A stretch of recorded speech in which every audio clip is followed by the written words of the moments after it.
Hello, welcome back to my channel.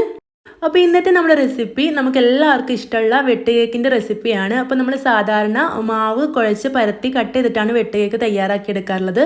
അതിൽ നിന്ന് വ്യത്യസ്തമായിട്ട് വെള്ളം ഒഴിച്ചിട്ട് മാവ് തയ്യാറാക്കിയെടുത്തിട്ട് വളരെ ഈസി ആയിട്ടാണ് തയ്യാറാക്കിയെടുക്കുന്നത്.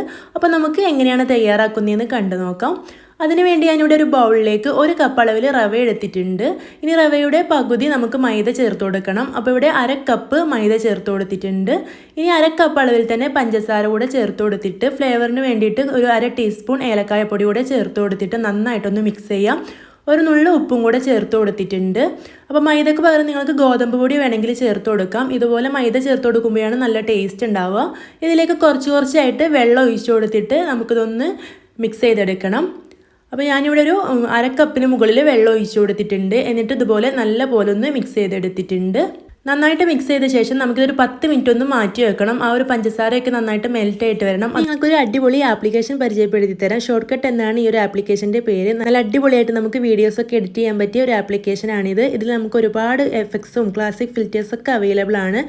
വീഡിയോസൊക്കെ എഡിറ്റ് ചെയ്യുന്നവർക്ക് ഒരുപാട് യൂസ്ഫുൾ ആവുന്ന ഈ ഒരു ആപ്ലിക്കേഷൻ നിങ്ങൾക്ക് എന്തായാലും ഇഷ്ടമാവും. ഇതിൽ നമുക്ക് വീഡിയോയിലേക്ക് ആഡ് ചെയ്യാൻ വേണ്ടി ഒരുപാട് മ്യൂസിക്കൊക്കെ ഉണ്ട്. അതുപോലെ തന്നെ നിങ്ങൾക്ക് വളരെ ഈസി ആയിട്ട് എഡിറ്റ് ചെയ്യാൻ കൂടെ പറ്റുന്ന ഒരു ആപ്ലിക്കേഷനാണിത്. ഇതിലൊരു പ്രത്യേകത എന്ന് പറഞ്ഞാൽ നമ്മൾ എഡിറ്റ് ചെയ്യുന്ന വീഡിയോസ് വാട്ടർമാർക്ക് ഇല്ലാതെ തന്നെ നമുക്ക് സേവ് ചെയ്യാനായിട്ട് സാധിക്കും. അപ്പോൾ നിങ്ങൾക്ക് എന്തായാലും ഇത് ഇഷ്ടമാവും. അപ്പോൾ ഞാൻ ഇതിൻ്റെ ലിങ്ക് ഡിസ്ക്രിപ്ഷൻ ബോക്സിൽ കൊടുക്കുന്നുണ്ട്. നിങ്ങളൊന്ന് ഡൗൺലോഡ് ചെയ്തിട്ട് ഒന്ന് യൂസ് ചെയ്ത് നോക്കണേ. അപ്പോൾ ഇവിടെ 10 മിനിറ്റ് ഒക്കെ കഴിഞ്ഞിട്ട് നമ്മുടെ ഈ ഒരു മാവ് നല്ല ടൈറ്റായിട്ട് വന്നിട്ടുണ്ട്. ഇതുപോലെ തിക്കായിട്ടാണ് ഈ ഒരു മാവ് വേണ്ടത്. ഇതുപോലെ തിക്കാവാതെ ലൂസായിട്ടാണ് ഇരിക്കുന്നതെങ്കിൽ നിങ്ങൾ ഇതിലേക്ക് കുറച്ചുകൂടെ റവയോ മൈദയോ ചേർത്ത് കൊടുത്തിട്ട് ഇതുപോലെ തിക്കാക്കി എടുക്കണം. ഇനി ഞാൻ ഇതിലേക്ക് ഒരു 1/4 ടീസ്പൂൺ സോഡാപ്പൊടി ചേർത്ത് കൊടുക്കുന്നുണ്ട്. എന്നിട്ട് വീണ്ടും നല്ലപോലെ ഇളക്കി ഈ ഒരു സോഡാപ്പൊടിയൊക്കെ എല്ലായിടത്തും എത്തുന്ന രീതിയിൽ മിക്സ് ചെയ്തെടുക്കാം. ഇനി നമുക്കിത് ഫ്രൈ ചെയ്തെടുക്കാം. നമ്മൾ സാധാരണ വെട്ട് കേക്കിലേക്ക് ചേർത്ത് കൊടുക്കുന്ന പോലെ മുട്ടയൊന്നും ഇതിലേക്ക് ചേർത്ത് കൊടുക്കേണ്ട ആവശ്യമില്ല. അല്ലാതെ തന്നെ നല്ല അടിപൊളിയായിട്ട് നമുക്കിത് കിട്ടും. സ്പൂൺ ഉപയോഗിച്ചിട്ടോ അതല്ലെങ്കിൽ കൈ ഉപയോഗിച്ചിട്ട് തന്നെ നമുക്കിത് എണ്ണയിലേക്ക് കോരി ഇട്ട് കൊടുക്കാം. അപ്പോൾ എണ്ണ നന്നായിട്ട് ചൂടായ ശേഷം തീ ലോ ഫ്ലെയിമിൽ വെച്ചിട്ട് വേണം ഇതൊന്ന് ഫ്രൈ ചെയ്തെടുക്കാനായിട്ട്. അതല്ലെങ്കിൽ ഇതിൻ്റെ മുകൾ ഭാഗം പെട്ടെന്ന് ക്രിസ്പി ആയിട്ട് വരികയും ചെയ്യും, ഉൾഭാഗം വെന്ത് കിട്ടില്ല. അപ്പോൾ ഇതുപോലെ ലോ ഫ്ലെയിമിൽ വെച്ചിട്ട് വേണം ഇതൊന്ന് വറുത്തെടുക്കാൻ. അപ്പോൾ ഒരു ഭാഗം ബ്രൗൺ നിറായി വരുമ്പോൾ നമുക്ക് തിരിച്ചിട്ട് കൊടുക്കാം. ഇതുപോലെ തിരിച്ചു മറിച്ചൊക്കെ ഇട്ട് കൊടുത്തിട്ട് എല്ലാ ഭാഗവും ഒരുപോലെ ഒന്ന് വേവിച്ചെടുക്കണം. ഇപ്പോൾ ഇതിവിടെ നന്നായിട്ട് തന്നെ ബ്രൗൺ നിറായിട്ട് വന്നിട്ടുണ്ട്. നമുക്കിത് എണ്ണയിൽ നിന്ന് കോരി മാറ്റാം. നമ്മൾ സാധാരണ വെട്ട് കേക്ക് തയ്യാറാക്കിയെടുക്കുന്നതിൽ ഷേപ്പിൽ മാത്രമേ ഇത് മാറ്റുള്ളൂ.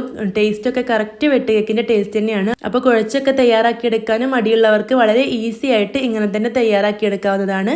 നല്ല ടേസ്റ്റാണ് ഈ ഒരു പലഹാരം. എല്ലാവരും തയ്യാറാക്കി നോക്കണം. സ്കൂൾ വിട്ടിരുന്ന മക്കൾക്കൊക്കെ തയ്യാറാക്കി കൊടുക്കാൻ പറ്റിയ വളരെ ഈസി ആയിട്ടുള്ളൊരു റെസിപ്പിയാണിത്. കണ്ടോ, ഇതിൻ്റെ ഉൾഭാഗമൊക്കെ നല്ല സോഫ്റ്റ് ആയിട്ട് പുറം ഭാഗം നല്ല ക്രിസ്പി ആയിട്ട് വന്നിട്ടുണ്ട്. നമ്മൾ സാധാരണ വെട്ട് കേക്ക് പോലെ തന്നെ ഇതിൻ്റെ പുറം ഭാഗം ചെറിയൊരു ഹാർഡാണ്, ഉൾഭാഗം നല്ല സോഫ്റ്റ് ആണ്. നല്ല ടേസ്റ്റ് ഉണ്ട് കേട്ടോ.